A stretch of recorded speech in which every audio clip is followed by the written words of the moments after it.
I've spent the last 31 years watching what happens to the human body after 75. I've reviewed thousands of patient files, sat across from hundreds of families in my office, and I can tell you with absolute certainty that what I'm about to share with you today is something most seniors in this country never hear until it's already too late. Not because physicians are hiding it, but because by the time most patients walk into a clinic showing the signs, the process has been running silently for years. So today I'm going to tell you the truth, the complete, unfiltered truth about 5 biological changes that strike every single American who crosses the age of 75. It doesn't matter if you live in Florida or Minnesota, if you've been active your whole life or spent your career behind a desk, if you eat organic food and walk 5 miles every morning, or if you've never set foot in a gym. These 5 changes are coming, and the ones who handle them best are always the ones who saw them coming first. Now, before we go any further, I want you to do something for me.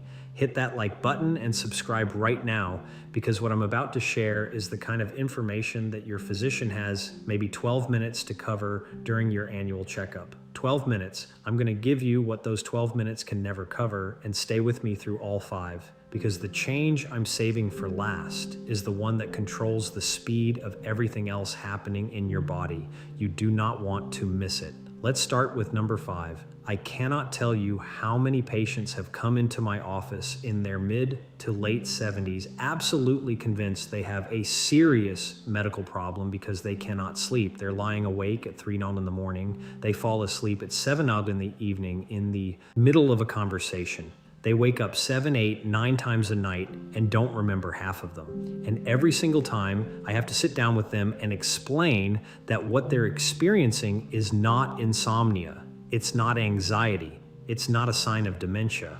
What they're experiencing is a complete architectural restructuring of how their brain sleeps. And it happens to every human being on Earth once they hit 75. Here's what the research tells us. The Sleep Research Society published data showing that after age 75, the brain reduces its production of deep sleep by up to 70%. That deep sleep stage is not optional. That is the stage where your body repairs tissue, consolidates memory, regulates your immune system, and basically does all the maintenance work that keeps you functioning the next day. When you lose 70% of it, you feel it everywhere. In your joints, in your memory, in your mood, in your energy levels, everywhere. Your brain also slashes melatonin production, the hormone that tells your body it's time to sleep, by roughly 15% every single year after 75. Let that sink in. Every year, another 15% gone, and your internal clock, what scientists call the suprachiasmatic nucleus, physically shifts forward by 2 to 3 hours. This is why dinner at 4 in the afternoon suddenly feels completely natural. This is why you're ready for bed before the evening news is over. This is biology, not weakness, not old age mentality. This is your brain operating on a new schedule. The average American over 75 wakes between 15 and 20 times a night, though they only consciously remember 2 or 3 of those awakenings. What this means practically is that you need to stop fighting your body's new schedule and start working with it. Go to bed when you're tired, even if it's embarrassingly early by your old standards. Use morning light, real sunlight within 30 minutes of waking to anchor your new clock. Cut every screen and bright light after 6:12 in the evening. And consider the split sleep pattern that was actually the norm for most of human history before electricity. 4 hours of sleep, an hour of quiet wakefulness, then another 3 to 4 hours. Many of my patients who stopped fighting that pattern and embraced it reported better rest than they'd had in years. The key is this: your sleep is not broken, it's been rebuilt, and the Americans who understand that stop suffering and start adapting. Now, while your sleep architecture is being rebuilt, something else is happening that's far more physically dangerous, and most people have absolutely no idea until they end up in the emergency room. Your body's ability to regulate its own temperature breaks down permanently at 75, and I mean that word carefully, permanently. The hypothalamus, the small region in your brain that acts as your internal thermostat, loses roughly 20% of its temperature-sensitive neurons by age 75. What this means in plain language is that your body simply cannot detect temperature changes with the accuracy it once had. You've been walking around your whole life trusting your body to tell you when you're too hot or too cold.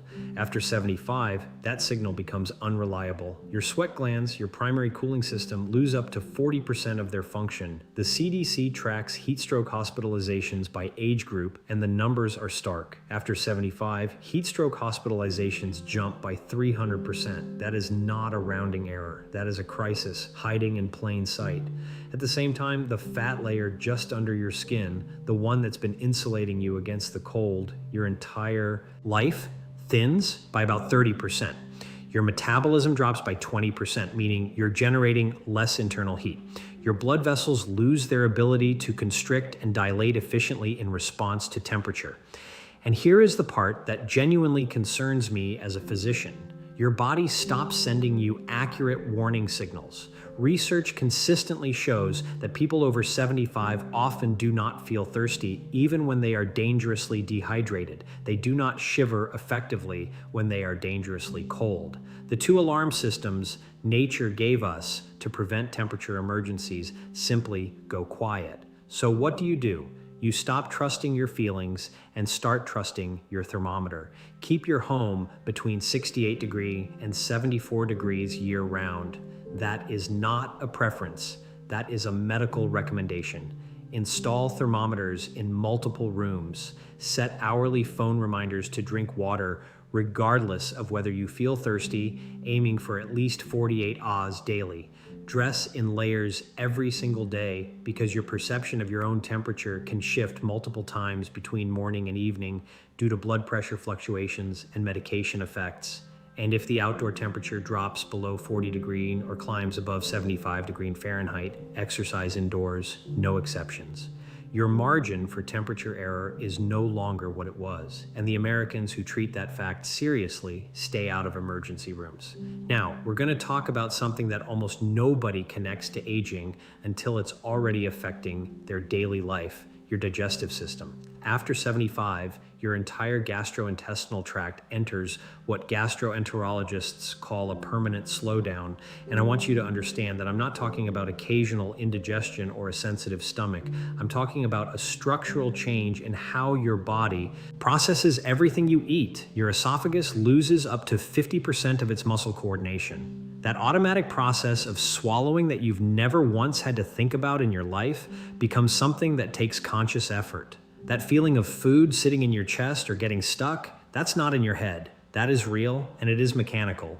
Your saliva production drops by 40%, and since saliva contains the enzymes that begin breaking down food before it even reaches your stomach, your digestion is already compromised before your first bite finishes its journey down. Your stomach acid production falls by 30%. Now, I know some of you are thinking that sounds like a relief after years of heartburn, but that acid is doing critical work. It breaks down proteins. It allows your body to absorb vitamin B12, iron, and calcium, and it kills harmful bacteria coming in with your food. When that acid drops, all three functions are compromised. The most serious change happens in your small intestine, where the structures responsible for absorbing nutrients shrink by up to 25%, creating what researchers call malabsorption syndrome. You can be eating a nutritious diet, and your body is simply not pulling out everything it should.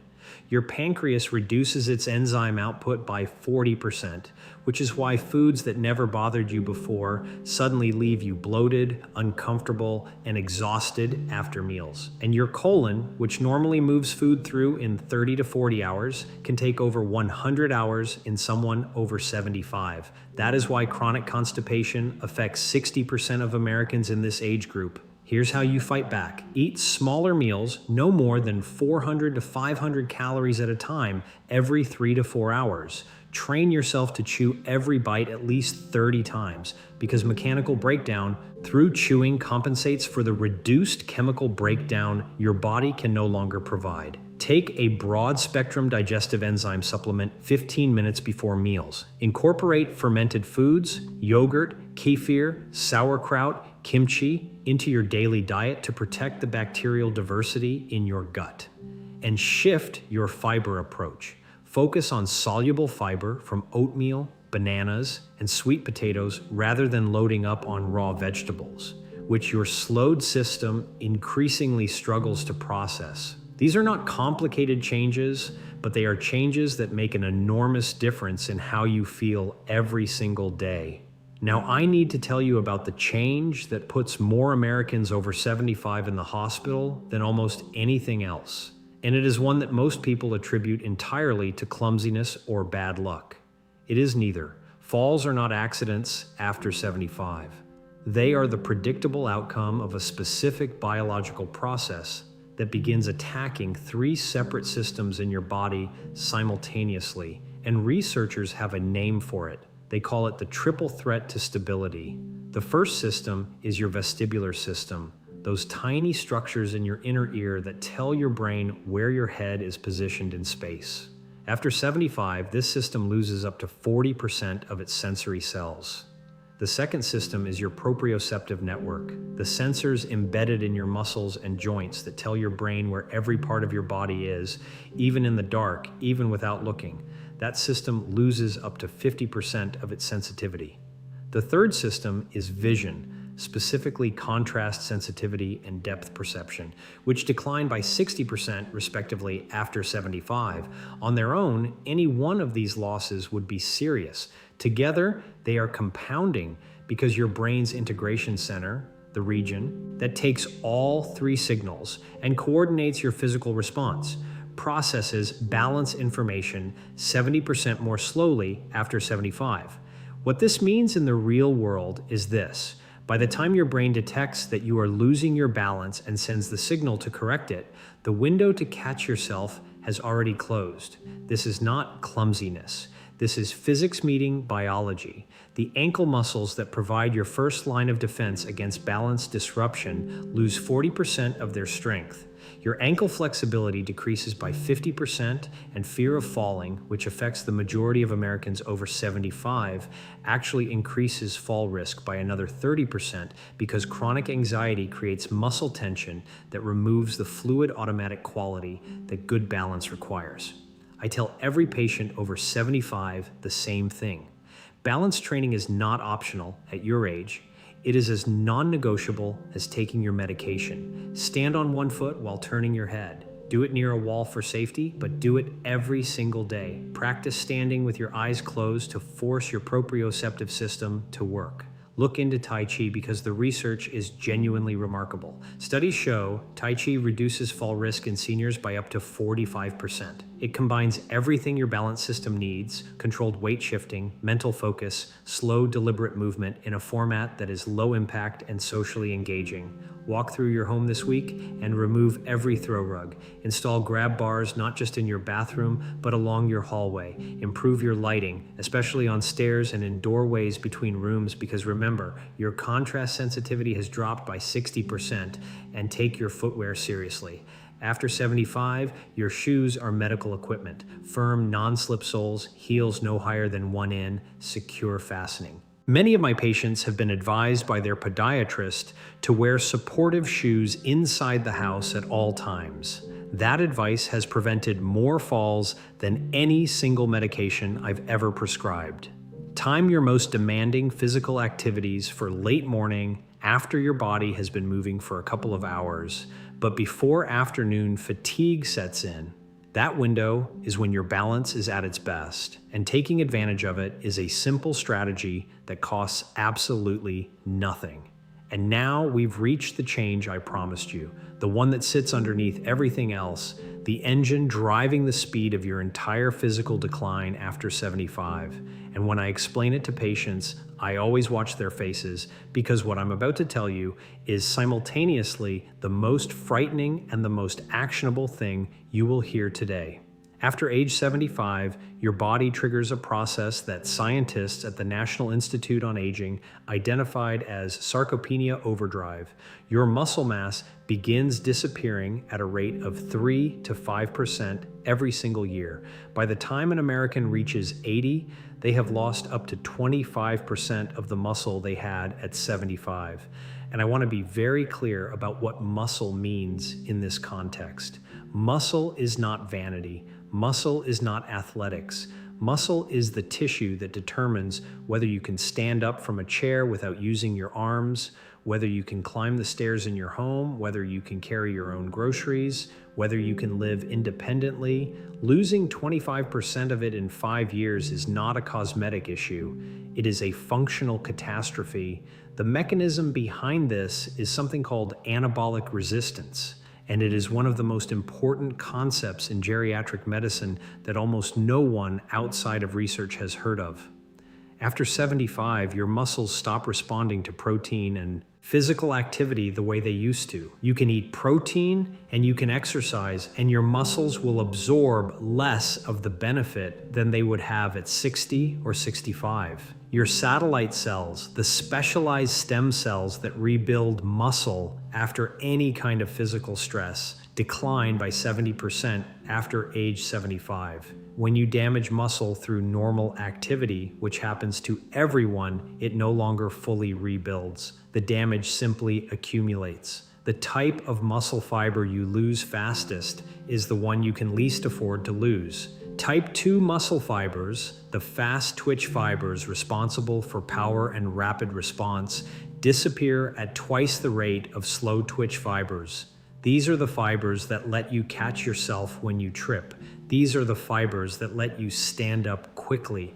These are the fibers that are standing between you and the kind of fall that changes everything, and your body is burning through them twice as fast as everything else. The hormonal picture makes this worse. Testosterone drops to near undetectable levels in men. Growth hormone production falls by 80%. IGF-1, the hormone that signals your muscles to grow and repair, becomes so scarce that your muscles literally cannot receive the instruction to rebuild even when you're doing everything right. And inflammation, the chronic low-grade inflammation that runs through the bodies of most Americans over 75, creates a biological environment where your body is constantly breaking down muscle faster than it can possibly be rebuilt, regardless of your diet, regardless of your effort.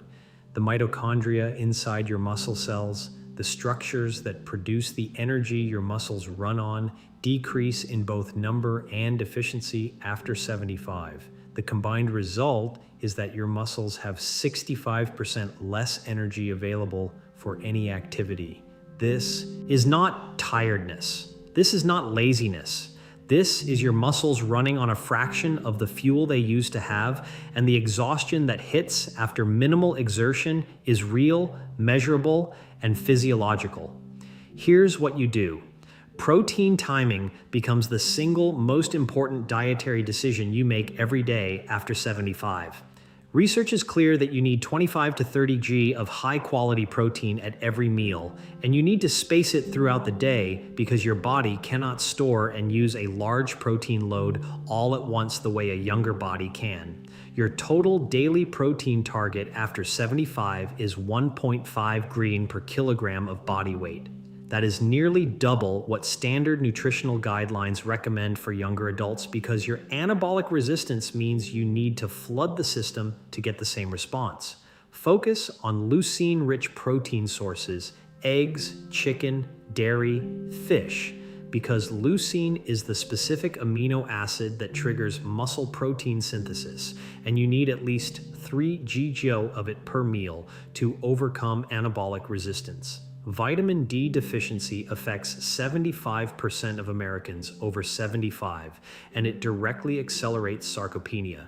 If you have not had your vitamin D levels tested recently, that needs to happen this week. Studies consistently show that correcting vitamin D deficiency can improve muscle function by up to 20%.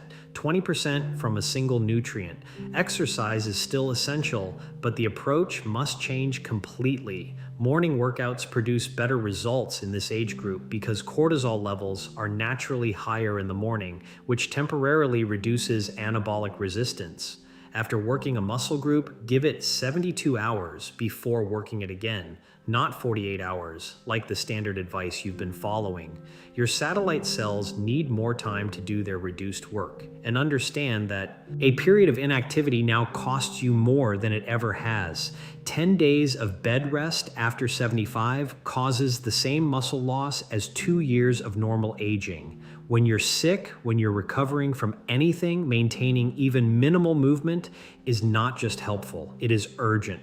I want to say something before we finish because I think it matters. These 5 changes are not evidence that your body has failed you. Your body has not failed you. Your body is doing exactly what human biology programs it to do. Sarcopenia, balance deterioration, digestive slowdown, thermoregulatory breakdown, sleep restructuring. These are not signs of weakness or poor choices. They are the predictable, documented outcomes of a biological timeline written into every human being on this planet. The shame that so many of my patients feel when their bodies stop doing what they've always done, that shame is not earned, it is not deserved, and it is not useful. What is useful is this: knowing that these changes are coming, or for many of you, knowing that these changes are already underway, transforms them from invisible threats into manageable realities. The patients in my practice who age best are not the ones who were the healthiest at 50. They're the ones who stopped being surprised by what 75 brings and started making deliberate, informed decisions about how to meet it. You just spent the last several minutes getting information that most Americans in your age group will never receive in a format they can actually use. That is not a small thing. And if you found value in it, I'd ask you to do 2 things. Subscribe to this channel because we are going to go deep on every one of these topics individually with the specific protocols, the specific exercises, and the specific nutritional strategies that the research actually supports. And share this video with someone you love who is at or approaching 75, because knowing this changes outcomes. It genuinely does. Take care of yourselves, take care of each other, and I'll see you in the next one.